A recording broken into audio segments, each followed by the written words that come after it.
Hello students, welcome to John academy. This is Shahul John.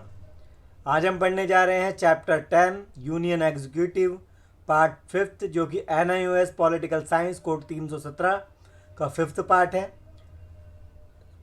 और part को या chapters को आप कमेंट बॉक्स में चेक कर सकते हैं, जहां मैं पिन कर दूंगा, जहां पर आप इस बुक की सारे चैप्टर्स को वहां पर देख सकते हैं स्टेप बाय स्टेप।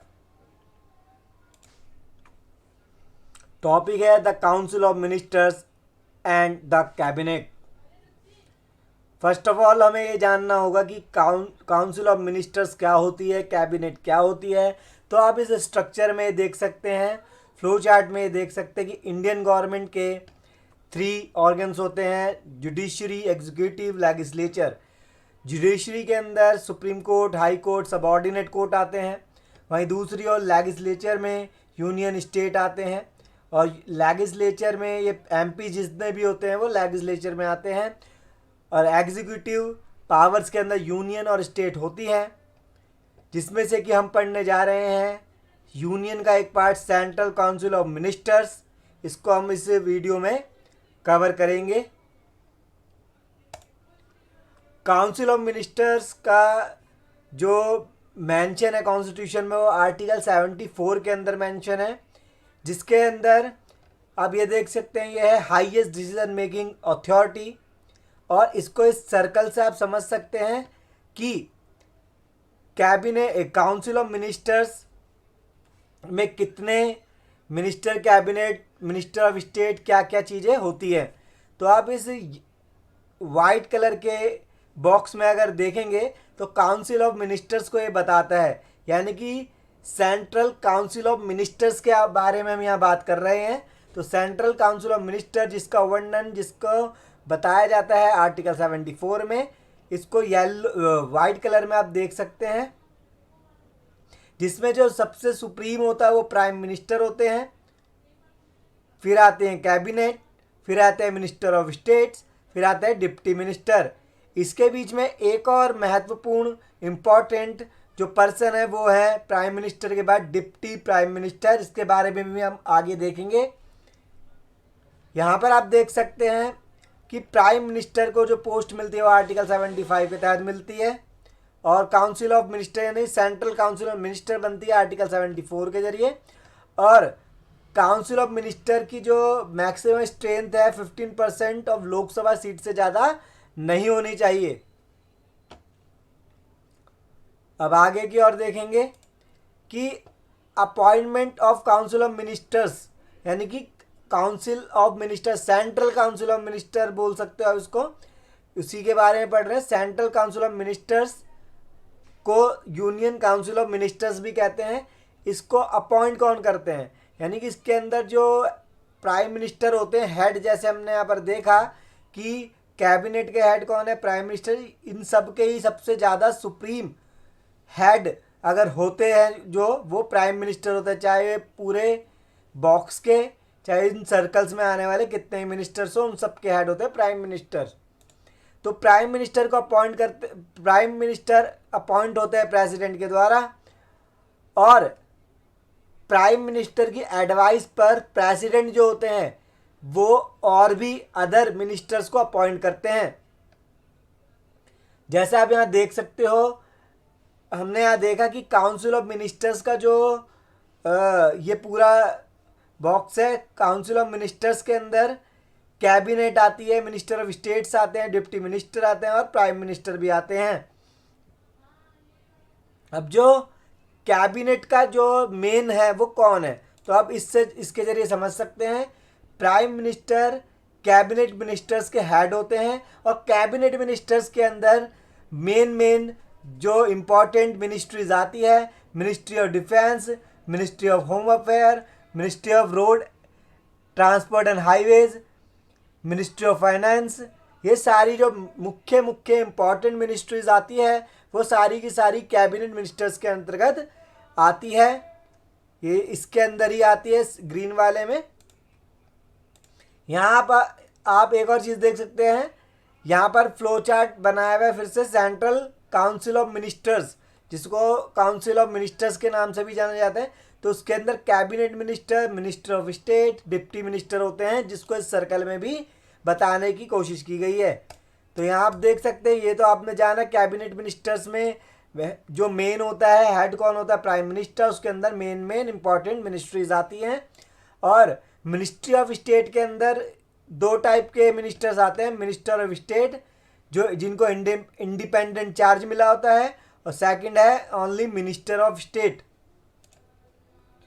जिसमें से कि मिनिस्टर ऑफ स्टेट जो कि इंडिपेंडेंट चार्ज रखते हैं, उनको किसी भी कैबिनेट मिनिस्टर को रिपोर्ट नहीं करना होता है, बल्कि मिनिस्टर ऑफ स्टेट जिनको इंडिपेंडेंट चार्ज मिला होता है वो डायरेक्टली प्राइम मिनिस्टर को रिपोर्ट करते हैं। और मिनिस्टर ऑफ स्टेट्स को कैबिनेट मिनिस्ट्रीज के अंदर आने वाली मिनिस्ट्री के अंदर शामिल किया जाता है, जो कि कैबिनेट मिनिस्ट्रीज के अंदर आती है, उसके अंदर मिनिस्टर ऑफ स्टेट को शामिल किया जाता है उनको असिस्ट करने के लिए। यानी कि जो भी, जैसे कि हमारे कंट्री के अंदर जो भी कैबिनेट के अंदर बैठते हैं, जैसे कि ये हैं, सपोज करो ministry of finance Nirmala Sitharaman को मिल रखी है, वैसे ही स्टेट के अंदर जिसको भी ये मिनिस्ट्री मिली होती है तो वो इनके अंडर में आएगा। ठीक है, तो फिर आते हैं डिप्टी मिनिस्टर।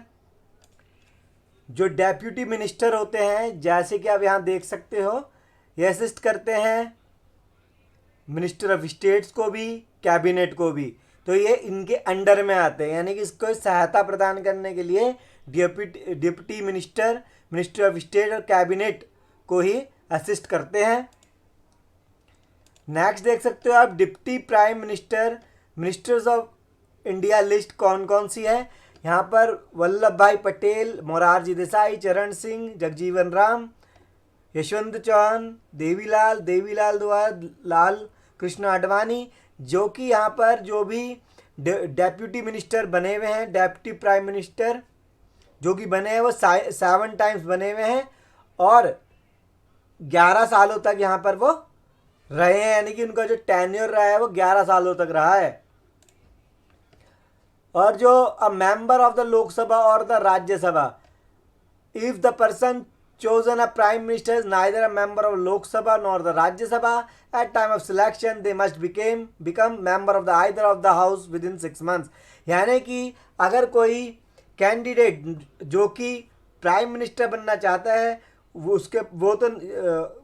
ना तो राज्यसभा का मेंबर है और ना ही लोकसभा का मेंबर है, यानी कि एमपी होना जरूरी है। इसलिए उसको 6 महीने तक राज्यसभा या लोकसभा का मेंबर बनना होगा, एमपी बनना होगा, मेंबर बनना होगा 6 मंथ के लिए, तभी वो प्राइम मिनिस्टर के लिए इलेक्शन लड़ सकता है।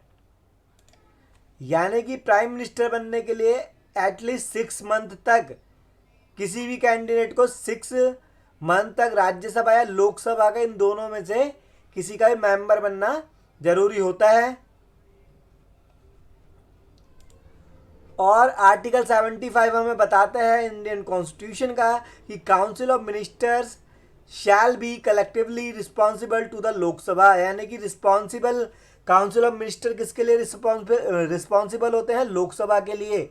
यानी कि जो भी उन्होंने काम करा होता है, जो भी कितने सालों तक काम करते हैं, वो उनको लोकसभा को जवाब देना पड़ता है इसके लिए कि इन्होंने क्या क्या काम करा है। और अगर वो अपना जो भी उन्होंने काम करा है वो बताने में बता देते हैं और लोकसभा के अंदर जो लोकसभा के मेंबर होते हैं उनके काम से खुश होते हैं या नहीं होते हैं, तो अगर वो चाहते हैं कि वो उनको इस्तीफा देना पड़े काउंसिल ऑफ मिनिस्टर्स को, तब वो अपने लोकसभा की सीटों में से लोकसभा के मेंबर का वोट कराते हैं और नो कॉन्फिडेंस मोशन उनके खिलाफ पेश कर देते हैं। तब पूरी की पूरी काउंसिल ऑफ मिनिस्टर्स को इस्तीफा देना पड़ता है प्राइम मिनिस्टर के साथ ही। यानी कि अगर काउंसिल ऑफ मिनिस्टर्स के खिलाफ जो लोकसभा मेंबर्स होते हैं वो वोटिंग करा दे और उनके खिलाफ वो नो कॉन्फिडेंस मोशन पेश कर दे, उसके तहत पूरी की पूरी काउंसिल ऑफ मिनिस्टर्स को रिजाइन देना पड़ेगा। फिर आता है 91st अमेंडमेंट एक्ट। इसमें बताया गया है कि आपने सोचा होगा कि इसमें कितने मेंबर है, इसमें कितने मेंबर हैं, तो ये सिर्फ इस पे डिपेंड करता है 91st अमेंडमेंट एक्ट के द्वारा कि 15% से ज़्यादा जितने भी लोकसभा के मेंबर हैं उसके 15% मेंबर को ही इनका वो मिनिस्टर्स बनते हैं, चाहे वो कैबिनेट मिनिस्टर्स के हों चाहे वो मिनिस्टर्स ऑफ स्टेट्स के हों। तो किसके तहत बनते हैं? वो लोकसभा के जितने मेंबर हैं वो उसके 15% ही होने चाहिए। तो कौन सा कॉन्स्टिट्यूशन में लिखा हुआ है? 91st अमेंडमेंट एक्ट के अंदर लिखा हुआ है, जो कि 2003 में आया था। क्लॉज 1A आर्टिकल 164 जो कि कहता है कि the total number of minister including the chief minister in the council of minister in a state shall not exceed 15% of the total number of member of the legislative assembly of the state. यानी कि लोकसभा के जितने भी हैं member उसके 15% से ज़्यादा member नहीं बन सकते हैं, इनके मिनिस्टर्स के, यानी कि मेंबर में नहीं आ सकते हैं। फिर आती है बात the council of minister and the cabinet. इनमें डिफरेंस यहाँ देख लेते हैं। काउंसिल ऑफ मिनिस्टर्स का जो के बारे में आर्टिकल 74 बताता है, जैसे मैंने बताया था प्राइम मिनिस्टर बनता है 75 में। 74 और 75 आर्टिकल को मिलाकर काउंसिल ऑफ मिनिस्टर्स बनती है। और जब 44 अमेंडमेंट नहीं आया था उस समय कैबिनेट का जो वर्ड है मेंशन नहीं हुआ था कॉन्स्टिट्यूशन के अंदर। ये जो 44 अमेंडमेंट में ही कैबिनेट का वर्णन किया गया है। यानी कि अगर आप काउंसिल ऑफ मिनिस्टर्स के बारे में पढ़ते हैं तो आर्टिकल 74 75 में पढ़ते हैं, और कैबिनेट के बारे में अगर पढ़ते हैं तो 44 अमेंडमेंट में पढ़ते हैं। यहाँ पर जो कैबिनेट है वो काउंसिल ऑफ मिनिस्टर से ज़्यादा सुप्रीम देखी जाती है। यहाँ आप देख सकते हैं कि द काउंसिल ऑफ मिनिस्टर्स में ऑल कैटेगरीज ऑफ मिनिस्टर्स आते हैं, जबकि कैबिनेट के अंदर सीनियर मिनिस्टर्स आते हैं। काउंसिल ऑफ मिनिस्टर्स में क्या आते हैं? मिनिस्टर्स आते हैं कैबिनेट के, पर देखो कैबिनेट मिनिस्टर्स आते हैं, मिनिस्टर ऑफ स्टेट्स आते हैं, पर जो कैबिनेट है उसके अंदर सीनियर मिनिस्टर्स ही आते हैं। और कैबिनेट के अंदर 15 to 30 मेंबर्स होते हैं, और काउंसिल ऑफ मिनिस्टर्स के अंदर 70+ मेंबर्स होते हैं, जैसे कि आप यहाँ देख सकते हैं। क्योंकि जो काउंसिल ऑफ मिनिस्टर्स होती है वो इसको पूरे को मिला के बनती है, तो इसके अंदर 70+ मेंबर्स होंगे। और सिर्फ ओनली एक ग्रीन कलर की जो है इंक्लूडिंग प्राइम मिनिस्टर वो सिर्फ कैबिनेट को बनाती है, जिसमें 20 to 25 + 30 भी मिनिस्टर्स हो सकते हैं। और इन सब में ही, चाहे वो काउंसिल ऑफ मिनिस्टर्स हो चाहे वो कैबिनेट हो, इन सब में सबके हेड जो होते हैं वो प्राइम मिनिस्टर होते हैं। और बाय डिफ़ॉल्ट जब वो काउंसिल ऑफ मिनिस्टर्स में जाते हैं तो वो इसके हेड हो जाते हैं, और कैबिनेट में जाते हैं प्राइम मिनिस्टर तो वो इसके हेड हो जाते हैं। यहाँ पर देखा गया है कि जो कैबिनेट जो है वो काउंसिल ऑफ मिनिस्टर्स से ज़्यादा पावर रखती है, क्योंकि इसके अंदर इम्पॉर्टेंट मिनिस्ट्रीज इंक्लूड हो रखी है। इसलिए जो भी मिनिस्ट्रीज के अंदर है वो उसको ज़्यादा पावरफुल बनाती है काउंसिल ऑफ मिनिस्टर से। यानी कि इस पूरे के पूरे से जो भी पावरफुल है वो सिर्फ कैबिनेट है, ग्रीन कलर की जो आपको दिखाई दे रही है वो पावरफुल है देन काउंसिल ऑफ मिनिस्टर्स, यानी कि सेंट्रल काउंसिल ऑफ मिनिस्टर्स से। तो the council of ministers hall rarely meets. इनकी तो जो मीट्स होती है, जो भी होते हैं वो मीट्स होती है वो कम होती है, बल्कि कैबिनेट की फ्रिक्वेंटली पॉसिबल है इनकी मीटिंग होती रहे। It is the cabinet that determines the policy and the programme. Cabinet ही पॉलिसीज और प्रोग्राम को बनाती है of the government and the not the council of minister. यानी कि काउंसिल ऑफ मिनिस्टर्स पॉलिसीज या कोई प्रोग्राम को नहीं बनाती है, जबकि कैबिनेट बनाती है। इसलिए कैबिनेट जो है वो ज़्यादा पावरफुल है काउंसिल ऑफ मिनिस्टर्स से। Cabinet is an inner body with in the council of minister. जैसा कि आप यहाँ देख सकते हो कि जो कैबिनेट है वो इनर बॉडी है किसकी, काउंसिल ऑफ मिनिस्टर्स की। It act in the name of the council of minister and exercise all power on it's बिहाव। और जो भी कैबिनेट काम करती है वो name of the council of ministers के द्वारा ही करती है, एक्सरसाइज करती है पावर को। ये सब कैबिनेट ही करती है काउंसिल ऑफ मिनिस्टर्स के नाम पर। तो आपने पढ़ा है डिफरेंसेस क्या हैं इसके। अब पावर क्या है, function of the cabinet, powers हो या फंक्शंस क्या है कैबिनेट के। तो cabinet determines formulate the internal external policy of the country, जैसा कि अभी आपको बताया था इंटरनल और एक्सटर्नल पॉलिसीज को बनाती है cabinet. It takes all major decision regarding defence security of the country, जैसा कि ऊपर आपको दिखाया था मैंने कि ये मेजर डिसीजन लेती है डिफेंस सिक्योरिटी के।